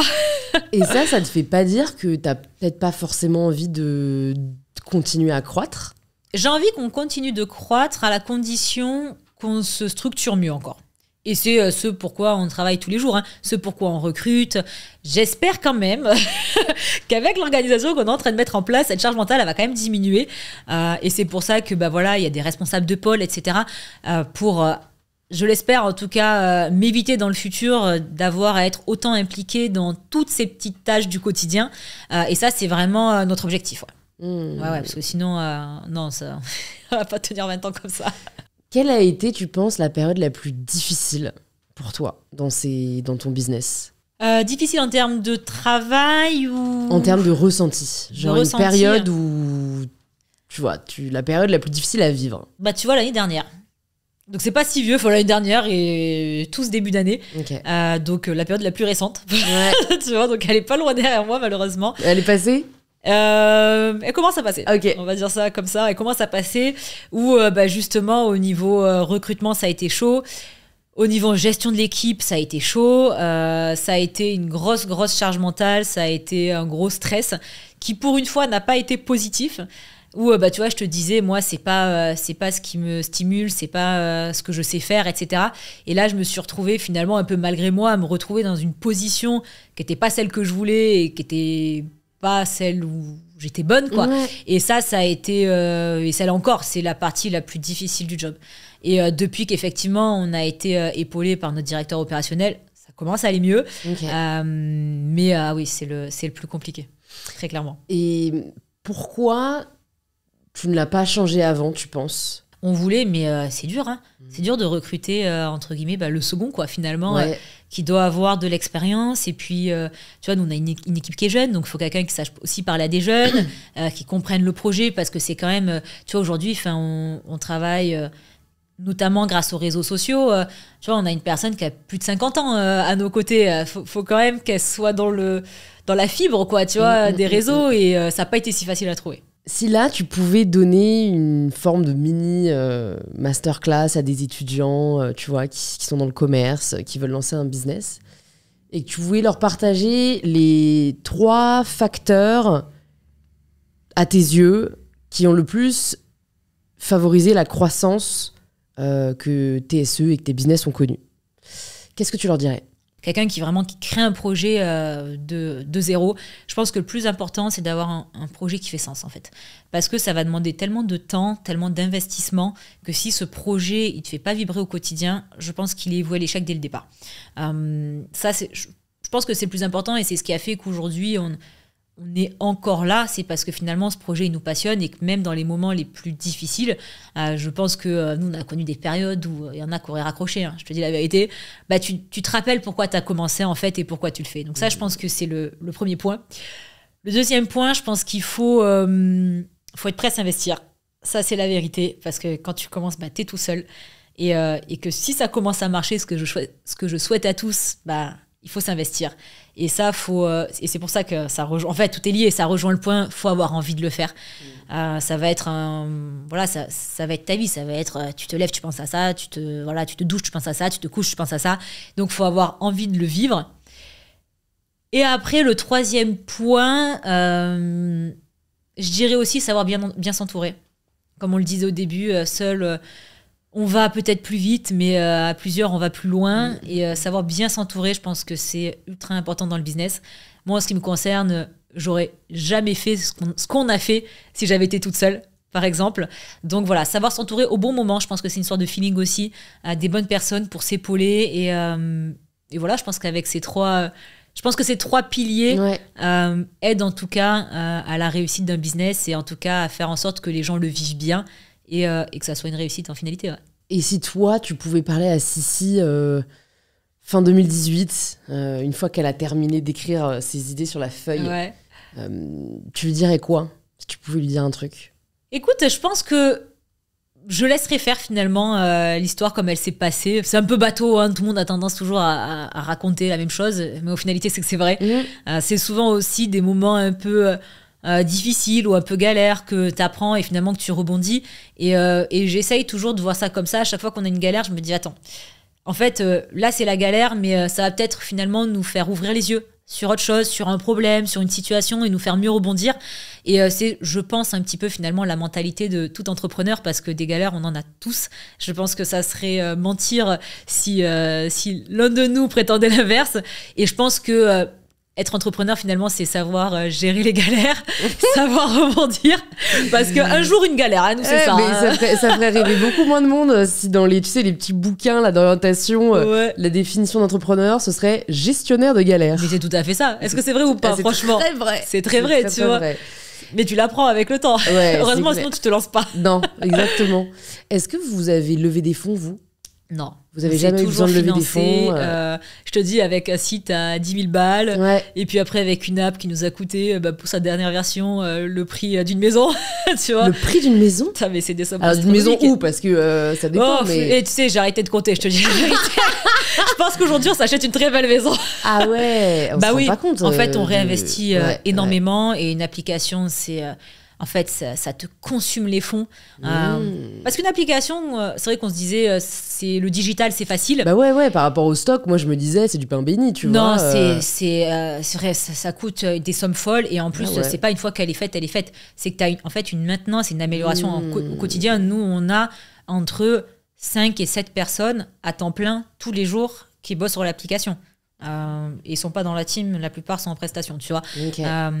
Et ça, en plus, les développeurs coûtent cher. Ouais. Coûtent trop cher, les gars. Ouais, parce qu'ils savent qu'ils sont indispensables. Ah ouais, et il y en a pas beaucoup, donc. Il faut plus de meufs. Ouais, c'est vrai, il y a que des mecs. Ouais, Tu vois. c'est dur à recruter des meufs dev. Et comment vous faites pour continuer à croître sur TSE, justement, après avoir connu une telle croissance pendant le confinement? Parfois, finalement, c'est, on va dire, un peu le pendant compliqué d'un tel succès, c'est qu'il faut essayer de continuer à battre le fer tant qu'il est chaud. Donc, comment vous faites pour continuer à recruter? Alors, en termes de clients, j'imagine. Oui, en termes de clients. Alors, c'est difficile, parce que c'est vrai qu'on a connu une progression assez Phénoménal, hein. fulgurante, voilà, on va dire l'inverse. Donc, c'est impossible, et ça serait se leurrer que de l'imaginer, en tout cas, de garder la même croissance. Évidemment, on a connu un pic qu'on ne connaîtra peut-être plus jamais, en tout cas dans l'histoire de TSE, mais il faut prendre ce qui est à prendre, très clairement. Aujourd'hui, l'enjeu, il est effectivement de continuer à croître le plus possible, et là, c'est d'autres leviers. Du coup, il n'y a plus le confinement, et c'est pas tata sissi. C'est finalement notre objectif, c'est vraiment d'étendre la notoriété de Trend Sweat It au-delà de ma propre communauté. Et on a de la chance parce que nos clients sont notre premier bouche à oreille. Le nombre de gens que tu croises dans la rue, ils te disent « Ah, je t'ai connue grâce à ma cousine. » Et puis, la nénette, en fait, elle a 55 ans et a priori, c'est pas du tout massif sur les réseaux sociaux, tu vois. Ouais. Et on croise beaucoup de mamans et des mamies, même des fois. Donc ça, c'est cool. Mais voilà, après, maintenant, c'est vraiment sortir des réseaux sociaux, sortir de mon audience, sortir entre guillemets de mon aura pour essayer de conquérir finalement un peu monsieur, madame, tout le monde qui a la flemme dans une salle de sport mais qui connaît pas encore TSE, quoi. Et comment t'y parviens, ça, au-delà du bouche à oreille? Ça c'est dur. Ça c'est tout l'enjeu. On se penche dessus depuis pas si longtemps que ça parce que c'est pareil, tout ce qui est awareness, voilà, tout ça, c'est acquisition. Il y a plein de leviers différents. Ouais. Plein de leviers, donc on s'entoure de personnes qui ont des compétences qu'on n'a pas, donc on leur fait confiance là-dessus, mais on est vraiment en train d'essayer de construire une stratégie là-dessus, parce que jusqu'à présent, je dirais pas que c'était décousu, mais c'était pas non plus méga cousu. Donc voilà, on essaye, mais on n'a pas encore malheureusement tous les secrets. Ouais. C'est ça qui est intéressant aussi, c'est qu'on continue à apprendre finalement chaque jour. Totalement. Et c'est aussi pour ça, tu vois, qu'on fait notamment des événements physiques, etc. Et évidemment, il y a une grosse partie de la communauté qui nous rend visite à chaque fois, mais c'est aussi un des moyens pour essayer d'asseoir un petit peu la notoriété et finalement de se faire connaître au-delà des filles de genre, quoi. J'adore. Oui.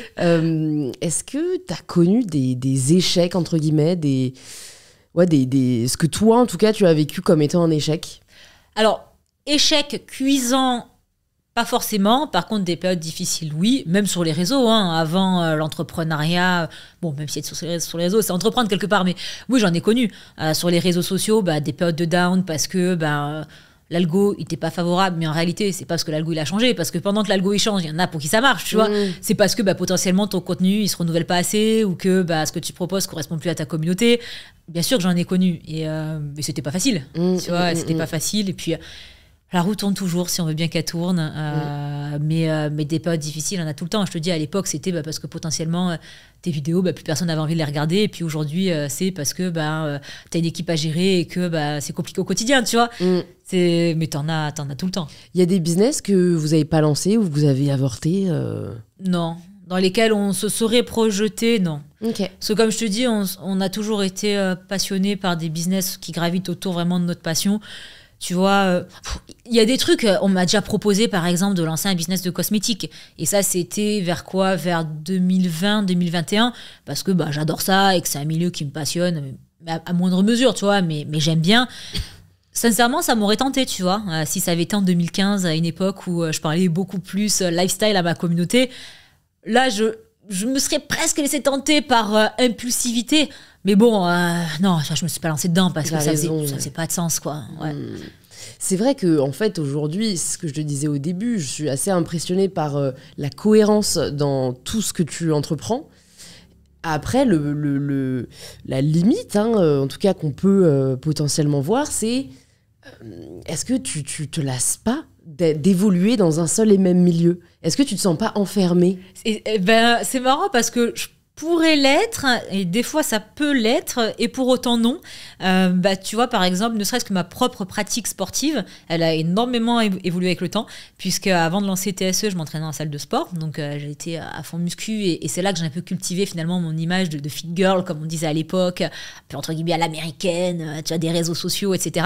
Aujourd'hui, cette image, elle a complètement changé, alors pourtant, il y a toujours la même personne derrière, notamment grâce ou à cause des lives du confinement. Aujourd'hui, je m'entraîne, alors entre guillemets chez moi, certes notre gym elle est très bien équipée, mais ça n'en demeure pas moins qu'on va plus en salle de sport, tu vois. Ouais. Et je m'entraîne uniquement avec nos vidéos. C'est du format Secret Training, des cours collectifs, plus rien à voir, tu vois. Et en fait, ma pratique sportive, ma vision du sport, ma vision finalement de mon lifestyle, elle a énormément évolué avec le temps. Et c'est aussi finalement un peu cette expérience-là que j'essaie de retranscrire dans notre business, dans les valeurs qu'on partage et ce qu'on a envie de proposer aux gens. Donc, même si c'est assez réducteur d'un côté, de l'autre, en fait, ça évolue énormément aussi. Et aujourd'hui, je pense qu'on n'a pas encore exploré tout ce qu'on a à faire. Donc, je pense qu'on a encore un petit peu de temps avant d'être complètement blasé. Je nous le souhaite en tout cas. Tant mieux, je le souhaite aussi. C'est vrai que ton activité est quand même très liée à l'apparence physique, à l'image. Ouais. Je te suis depuis quelques temps déjà, depuis plusieurs années, donc je sais que tu as souvent pris la parole sur le sujet. Ouais. Que tu as souvent été victime de haine, disons-le clairement, voire de harcèlement. Ouais. Comment tu l'as vécu? Comment tu fais pour le dépasser? C'est très dur, quoi, quand ça touche en plus personnellement, quoi, à soi. Ouais, c'est vrai qu'en plus le fitness c'est un milieu qui est assez ambigu et parfois même un peu curieux, parce que quelque part finalement c'est très lié au culte du corps, à l'apparence, etc. Et pour autant ça a finalement la contrepartie de te faire énormément de bien si en tout cas tu le pratiques sainement, on va dire. Et tu vois, j'attendais que tu me poses la question presque. Tu vois, t'as attendu longtemps, mais je l'ai posée. J'ai attendu longtemps, mais tu l'as posée. C'est vrai que on est souvent nombreuses à commencer pour les mauvaises raisons et à continuer pour les bonnes, tu vois. Et moi, ça a été mon cas. J'ai commencé, c'est pas forcément une mauvaise raison, mais tu vois, quand je suis tombée vraiment dans cette passion du fitness, c'était aussi parce que ça te donne le pouvoir de transformer ton corps, d'en faire ce que tu veux, etc. Et aujourd'hui, c'est plus du tout ce que j'ai en tête. Tu vois, aujourd'hui, mon corps, il est ce qu'il est. Pour les 3/4 des gens, je suis persuadée qu'il est très bien. Et puis, moi, il y a toujours des choses que, entre guillemets, j'aimerais changer. Et pour autant... en fait, non, j'ai pas envie de les changer parce que je suis en phase avec ma pratique, je suis en phase avec comment je le vis et ça me va très bien. Et tu vois, quand en fait t'arrives à cette maturité, finalement tous les regards extérieurs, les critiques et puis comme tu dis, parfois même le harcèlement que tu peux subir, ils te touchent plus. Et je pense que c'est aussi dû au fait que j'ai commencé les réseaux très jeune et il y a tellement longtemps que finalement tout ça a fini un peu par me créer, entre guillemets, une carapace et qui est sincère. Quand je lis un commentaire, des fois je lis les commentaires, mais ils sont odieux, tu vois. Alors, ils peuvent m'énerver, mais ils vont pas me toucher, tu vois, ils vont pas me déstabiliser, ils vont pas me faire perdre confiance en moi parce que finalement, je connais mes qualités, je connais mes défauts, mais je suis en phase avec ça, tu vois. Mais par contre, c'est vrai que c'est un milieu où tu es censé te faire du bien et te construire une image de toi qui est positive, et puis en contrepartie, tu as des gens qui sont là pour te descendre, surtout sur les réseaux sociaux. C'est violent, hein. C'est violent, là. Tu sais, je voyais les résultats de la dernière enquête du Haut Conseil à l'égalité, et ça portait sur le sexisme sur Internet et sur le digital. Ouais. Et en fait, les chiffres étaient assez catastrophiques. Et je crois que seulement 8% des youtubeurs sont des youtubeuses. Plus de 50% des commentaires laissés à des femmes sont liés à leur apparence physique et sont méchants. Et combien sont donnés par des hommes? Alors ça, je crois qu'il n'y avait pas le chiffre, mais c'est de l'ordre de 80-90. Après, il y a de la misogynie intériorisée. Hein. Il y a quand même des femmes qui malheureusement vont critiquer le physique des autres femmes parce qu'elles ont tellement intégré les injonctions qu'elles-mêmes les perpétuent. Mais tu vois, moi, c'est une limite. Alors, j'ai l'impression que c'est quand même moins le cas aujourd'hui, mais je pense, et tu l'as d'ailleurs toi dit aussi plusieurs fois, et je pense que tu as raison, mais on a le droit de vouloir changer son corps, on n'est personne en fait pour décréter le contraire, mais l'écueil que je trouve parfois dans le milieu du fitness, notamment en France, c'est de capitaliser sur les complexes pour faire vendre. C'est vrai. Et ça, je sais pas comment vous trouvez vous-même l'équilibre, mais en fait, on a vite fait de faire des vidéos brûle-graisse. Totalement. Et en fait, c'est là où je vois la limite, c'est essayer d'attirer les gens par ce prisme-là, c'est quand même les faire complexer sur le fait qu'ils ont de la graisse alors qu'ils pourraient s'en foutre. Après, s'ils veulent eux-mêmes changer leur corps, très bien. Mais je trouve ça dommage qu'on cherche encore, on va dire, à les convaincre par ce prisme-là. Alors c'est vrai que c'est surtout dans le fitness, les désespoirs fait vendre. Il y a rien de plus vrai, je pense. Moi j'ai vu des trucs et pourtant on y est tous entre guillemets pas obligés mais presque. C'est-à-dire que tu vois aujourd'hui alors, ça dévie un peu de la question, mais c'est un exemple qui est quand même assez typique. On propose des séances qui sont ultra variées, haut du corps, bas du corps, abdos, cardio, renfo, tout ce que tu veux. Et pour autant, t'as beau le promouvoir, expliquer qu'il faut tout travailler, etc. Statistiquement, les gens font les 3/4 du temps des abdos et du cardio.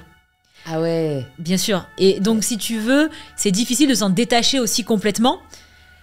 Parce qu'est-ce que tu veux promouvoir, expliquer les valeurs que tu veux partager, et puis il y a finalement ce que les gens recherchent aussi. Ouais. Et nous, chez TSE, on essaye finalement de conjuguer les deux, conjuguer entre guillemets ce qui fait vendre. Et ce qui fait vendre, c'est ce que les gens recherchent concrètement, parce que c'est ce qu'ils veulent trouver avec ce qu'on estime, nous, en tant que coach et voilà, personnes qui voulons leur inculquer des bonnes valeurs, ce qu'on estime être bon pour eux. Et on essaye vraiment de conjuguer les deux. Et c'est vrai que évidemment, tu as toujours une part de marketing chez nous aussi, très clairement. Et le marketing fait vendre, c'est indéniable. Et c'est pour ça qu'on travaille autant l'univers de nos programmes aussi, même au-delà, tu vois, de faire vendre parce que c'est fait pour maigrir. Il y a toujours un univers, il y a toujours une ambiance, voilà, parce que c'est du marketing. À l'arrivée, ça reste des séances de sport, tu vois. Mais tout ça fait partie du marketing. Mais derrière, quand quelqu'un, je pense, arrive chez TSE pour maigrir, bah derrière, en fait, il découvre une autre facette du sport qui le fait rester pour autre chose. Et tu vois, j'avais fait un sondage il y a quelques temps justement sur mes réseaux où je demandais bah, voilà, aux filles qui me suivaient et qui étaient abonnées chez TSE pourquoi elles étaient chez nous. Bah, tu sais que la partie des gens qui étaient là pour mincir, elle était super faible. Et t'en as plein qui répondaient bah, parce qu'en fait, j'ai gagné en bien-être, parce que ça me fait du bien, parce que ça m'aide à extérioriser à la fin de ma journée, X raisons, tu vois. Et en fait, je pense que les gens rentrent pour le marketing ou parce qu'ils veulent mincir ou pour des complexes, mais restent pour le bien-être. Et c'est peut-être ce qui fait la différence finalement avec un programme qui va être ultra vendeur, ultra alléchant, moins 10 kilos en 3 mois garantis, bah ouais, tu le fais une fois mais tu le fais plus parce qu'au final, c'est pas ça qui fait que tu fais du sport toute une vie, tu vois. Ouais, c'est sûr, c'est sûr. Et puis que généralement, c'est pas pérenne, donc c'est contre-productif. Absolument.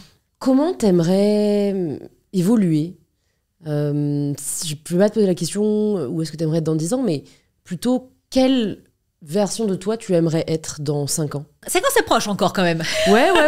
Mais on peut faire beaucoup de choses. Regarde-toi, il y a 5 ans, c'était pas la même vie. Hein. Non, c'est franchement, si j'évolue, si ça se passe aussi bien, je suis contente, tu vois. Okay. J'espère en tout cas que nos business vont continuer de croître, mais croître sereinement. Tu vois, comme je te disais, d'essayer de se retrouver dans une espèce de rythme de croisière qui pour nous sera aussi un petit peu plus confortable. J'aimerais que Train Sweated dépasse un petit peu les frontières du social media et finalement devienne un petit peu une institution dans le sport, mais une institution positive. Tu vois, j'adorerais, j'en sais rien moi, qu'on ait peut-être des studios physiques où les gens peuvent se rendre, qu'on ait des boutiques avec nos collections où les femmes peuvent essayer les tenues, etc. Aller plus loin que ce qu'on fait aujourd'hui, mais toujours avec les valeurs qui nous sont chères et que ça ne change pas. Et moi, à titre personnel, j'aime m'impliquer dans nos projets. Donc ça, c'est quelque chose que je souhaite toujours faire. Mais par contre, c'est vrai que j'aimerais gagner un peu en confort de vie. Ça, je vais pas dire l'inverse. Donc c'est un petit peu mon objectif, 5 ans. Okay. C'est améliorer ces points-là. Ouais. Vous avez des velléités internationales? Alors oui, tu m'apprends un mot, tu vois. Velléité, c'est un joli mot. Hein. C'est un très beau mot. On se pose la question, pour te dire la vérité. Mais tu vois, aujourd'hui, je pense qu'on n'est pas prêt. Et là, tu vois, ça rejoint un peu la question de tout à l'heure sur les autres business. Ouais. Aujourd'hui, je pense qu'on n'est pas prêt à se lancer là-dedans et on a assez de recul pour savoir quand il faut pas y aller. Ouais, c'est ça aussi l'ambition, j'ai envie de dire. C'est savoir quand on est prêt et quand on l'est pas, quoi. Et là, Totalement. pour avoir un ordre d'idée, parce que je sais pas ton avis, mais je trouve qu'il y a un peu une opacité en France sur les chiffres, etc. Alors que, somme toute, je trouve que c'est juste inspirant pour la plupart. Quel est le chiffre d'affaires en fourchette que TSE, alors je sais pas si c'est le nom des 3 entités, ou s'il y a une structure pour les 3, oui, mais on a 3 entreprises différentes. 3 entreprises différentes. 3 entités différentes. Ouais. Oui, il y a Et en gros, les maison 3, mère. approximativement, c'est quel chiffre d'affaires aujourd'hui? Alors, ça dépend des business. Ouais. Il y en a où, tu vois, Athletics, on est à peine rentable. Ouais, Il y a ça des m'étonne pas. périodes où quand tu recrutes et là, tu te dis, mais attends, là, en fait, on n'aura même pas assez d'euros pour payer les gens qui arrivent. Il va falloir en vendre des leggings. Ouais, Il y en a où ça allait beaucoup plus sur TSE. ouais. Effectivement, on n'a jamais communiqué sur le chiffre d'affaires global de l'entreprise. C'est des belles sommes. C'est des belles sommes. C'est des belles sommes. On va pas dire Et l'inverse. c'est rentable à 100%. Oui, sur l'application. A toujours c'est été rentable? sur l'application, Ouais. en tout cas, oui. Les fringues, non. Quand on a lancé, clairement, Ouais. rentable. L'application, oui. Ok. Enfin, si tant est qu'on a mis de l'argent et rapidement, ça l'a été. Ok. Et comme je disais, c'est aussi parce que finalement, on est allé petit à petit. Et ça, c'est un conseil que je peux donner aussi, c'est pas voir trop grand, trop vite. Commencer petit, on a commencé avec un site pourri, et ça nous a pas empêché 3 ans après d'avoir une super app, tu vois. Ouais. Donc faire les choses aussi progressivement et dans l'ordre. Aujourd'hui, évidemment, c'est un beau chiffre d'affaires. C'est aussi, comme tu le sais, beaucoup de charges, beaucoup de monde à payer. Oui, et, oui. Non, mais en et fait, on c'est ça. réinvestit aussi beaucoup, tu vois. C'est ça l'écueil, je pense, et ce pourquoi en France on est frileux de communiquer sur des chiffres. C'est si on dit qu'on fait plusieurs millions d'euros de chiffre d'affaires, les gens se disent oh, elle est millionnaire, je sais Oui. pas quoi. Bah attends, non mais gars, ça Non, va mais pas dans ma après, poche. Évidemment qu'on a un beau rythme de vie et qu'aujourd'hui, Oui, je vis mais- pas comme quand je me suis lancée, que je gagnais 800 euros à la fin du mois, Ouais. tu vois. C'est une Mais évidence. tu vois, pour Les moi, gens le savent. c'est pas le sujet, tu vois. Genre, pour Mais- moi, quand on parle des chiffres d'affaires de Ouais. boîtes, en fait, c'est indépendant de ta personne. C'est juste pour dire, en fait, voilà, vous avez lancé des business, enfin, t'as lancé un business toute seule avec ton mec from scratch. 3 ans plus tard, ça fait des millions d'euros de chiffre d'affaires. Vous pouvez recruter des gens. Totalement. Et On c'est peut ça qui est cool, tu vois. réinvestir. Et au final, tu vois, j'ai l'impression que notre réussite, le seul endroit où elle se traduit, c'est notre maison. Ouais. C'est acheter une belle maison. Oui, ça a j'ai vu sur changé, YouTube. Ouais. Voilà, ça a changé notre mini appart parisien qui pourtant Ouais. nous coûtait bien cher déjà à l'époque. Mais je pensais que t'avais toujours été dans le sud. En fait, je suis née dans le sud. Ouais. J'ai toujours conservé un appartement dans le sud, Ok. tout petit parce qu'il était en face de chez ma mamie et que même quand on était à Paris, je faisais des allers-retours pour voir ma grand-mère notamment, Ouais. pour ma famille. Mais on a passé 5-6 ans avec Tini, on va dire la plupart de l'année sur Paris. Ouais. Ah ouais, ok. Et Ouais. qu'est-ce qui a fait que vous avez voulu déménager total Le dans le confinement, sud?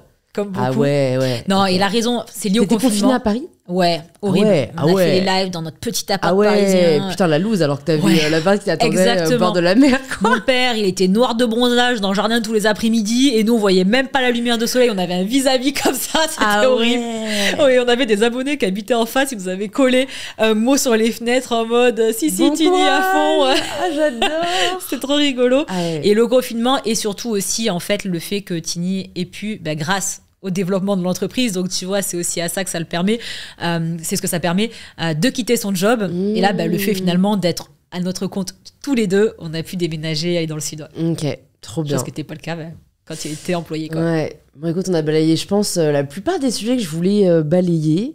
Est-ce que t'aurais une ressource, que ce soit un livre, un film, un podcast, qui t'a particulièrement touché, que t'aimerais recommander aux personnes qui nous écoutent? Alors, un en particulier, ça va être dur d'en citer. Moi, c'est vrai que j'aime bien écouter ce genre de contenu, surtout pour les podcasts, plus que le lire, pour dire la vérité, parce que je lis tard le soir et du coup, la lecture, c'est t'endors, plutôt les quoi. romans et je Ah fais ouais, 3 ouais. pages par soir, tu vois. Same, Donc, pareil. voilà. Je me lance pas dans des trucs, tu vois, trop intello. Trop philosophique. Non, Sinon tu Pas relis du 3 tout. fois la même chose, genre. exactement, non, ce serait impossible. Mais par contre, j'aime bien écouter des podcasts et je trouve que c'est important de se nourrir justement de l'expérience des autres. Et c'est vrai que j'aime beaucoup écouter finalement les conseils de personnes qui ont de l'expérience. Et finalement, à chaque fois, tu te dis, on me l'avait dit, j'ai pas écouté, mais en fait, cette personne, elle avait raison. Et est-ce que toi, tu vas conseiller aux autres? Voilà, les gens qui sont novices vont pas forcément t'écouter, vont faire leurs erreurs et c'est la vie. Mais, Alors, je trouve ça intéressant. Je suis obligée de te demander, est-ce qu'il y a un conseil que t'aurais entendu ou qu'on t'aurait donné que t'as regretté de pas avoir suivi? Et tu vas rire, et ça va être horrible alors que notre équipe, je l'adore en plus, mais ça va rejoindre l'humain encore une fois. Ma mère m'avait dit recruter le minimum parce que l'humain, c'est le plus dur. Et puis, c'était à l'époque où on était genre 4 et je te dis, on travaillait vraiment mais comme des chiens. C'était horrible. Et moi, j'ai pas écouté parce que je me suis dit, si on veut grossir, faut qu'on recrute. On va jamais y arriver, tu vois. Et avec le recul, là où elle a raison, c'est qu'aujourd'hui, on recrute moins, mais mieux. Okay. Voilà. Donc ça, c'est important aussi. Bien s'entourer, ça rejoint en fait, que ce soit les recrutements ou s'associer, ou même le support aussi, être entouré de personnes qui nous supportent, c'est important. Si tu pouvais entendre quelqu'un au micro d'InPower, qui est-ce que tu aimerais entendre ? J'aimerais bien écouter le parcours, pour le coup, plus professionnel de Heidi Somers, qui est donc la fondatrice de Buff Bunny, une marque d'activewear, pour le coup. Elle est canadienne, mais bon, elle habite aux États-Unis. Et voilà, son compagnon est ultra successful aussi dans le domaine de l'activewear, etc. Ils en ont fait plein que j'ai écouté et qui souvent surfent peut-être un peu plus sur leur vie personnelle que professionnelle. Et je pense qu'ils ont, à mon avis, un parcours qui est très inspirant. Donc, tu vois, bon, faut que tu parles bien anglais. Ok, I'll try. Ça serait très intéressant. Ok, trop cool. Est-ce qu'il y a des sujets que tu n'abordes pas et que tu aimerais aborder, ou tu vois, j'ai envie de te dire, en interview, j'imagine qu'on te pose toujours les mêmes questions, voilà, parce que tu es connu pour ce côté sportif et entrepreneurial. Est-ce que parfois tu te dis, on me parle pas assez de ça, ou j'aimerais parler plus de ça ? Bah, tu vois, c'est vrai que souvent, ça peut être les mêmes questions qui reviennent, et généralement, disons que ça gratte quand même relativement la surface. Et avant de venir, j'ai dit à Tini, je suis curieuse de voir les questions que Louise va me poser, et j'espère que ça ira un petit peu plus loin que d'habitude, et ça a été le cas. Donc, good job. Ah bah, merci. Parce que voilà, on a abordé plein de sujets, et notamment les difficultés. Finalement, c'est vrai que j'en parle assez peu souvent, parce qu'on me pose assez peu souvent la question, ou du moins pas très en profondeur. Et aujourd'hui, ça a pu être le cas. Donc, si ça peut aider ou peut-être rassurer aussi d'autres qui seraient dans la même situation, j'espère que ça sera le cas. En fait, on apprend tellement plus des erreurs. C'est fou, mais en fait, c'est comme ça qu'on progresse. Totalement. Si jamais tu ne fais pas d'erreur, tu ne peux pas t'améliorer. Donc, même si sur le moment, t'as le seum, t'es en mode je n'ai pas envie de m'améliorer, j'ai juste envie que ce soit facile. En fait, avec le recul, tu te dis tiens, qu'est-ce que ça t'a appris, toi, tu penses, tes erreurs, quelles compétences tu as gagnées grâce aux erreurs que tu as effectuées ? La patience, le recul et mettre de côté l'impulsivité et avoir un peu plus de raisonnement. C'est vrai que je suis pas quelqu'un de méga impulsif, mais un peu quand même.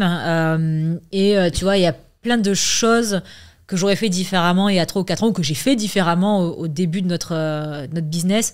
Aujourd'hui, tu vois, je mets mon ego de côté, je mets mon amour-propre de côté, et c'est entre guillemets business first.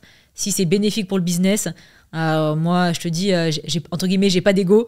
Je suis prête à écouter, à essayer de comprendre, à avoir de la patience là où j'en aurais jamais eu, tu vois. On parle de fournisseurs, choses comme ça, tu vois. Et ça, c'est vrai que tu l'acquiers, je pense, avec le temps, parce que tu te rends compte que finalement, la méthode dure, entre guillemets, elle marche pas mieux. Donc, ça t'apprend vraiment la patience. Trop cool. Écoute, je vais te poser la dernière question, la question signature du podcast. Ça signifie quoi pour toi, prendre le pouvoir de sa vie ? Tu sais quoi, prendre le pouvoir de sa vie, pour moi, c'est être en phase avec ses aspirations. C'est vraiment, en fait, le plus important. Je pense que pour être heureux, il n'y a pas de recette magique, mais c'est juste réussir à conjuguer finalement ce qu'on a envie de faire et ce qu'on fait réellement. Je pense qu'il y a trop de gens qui passent toute une vie à être, tu vois, dans des rêves, dans des aspirations, etc. et finalement à jamais le concrétiser. Ou à l'inverse, tu vois, à presque culpabiliser parce que les autres font et que eux non. Tu vois. Et en fait, je pense que dans la vie, il faut juste être en phase avec soi-même, être en phase et être lucide en fait finalement de qu'est-ce qui nous rend heureux. Est-ce que être heureux, c'est bosser comme un acharné, être patron 3 entreprises, ou est-ce qu'heureux, non, en fait, c'est juste finalement avoir un job où à 5 heures, t'es avec ta famille et tu kiffes avec tes enfants et tu vas balader ton chien, tu vois.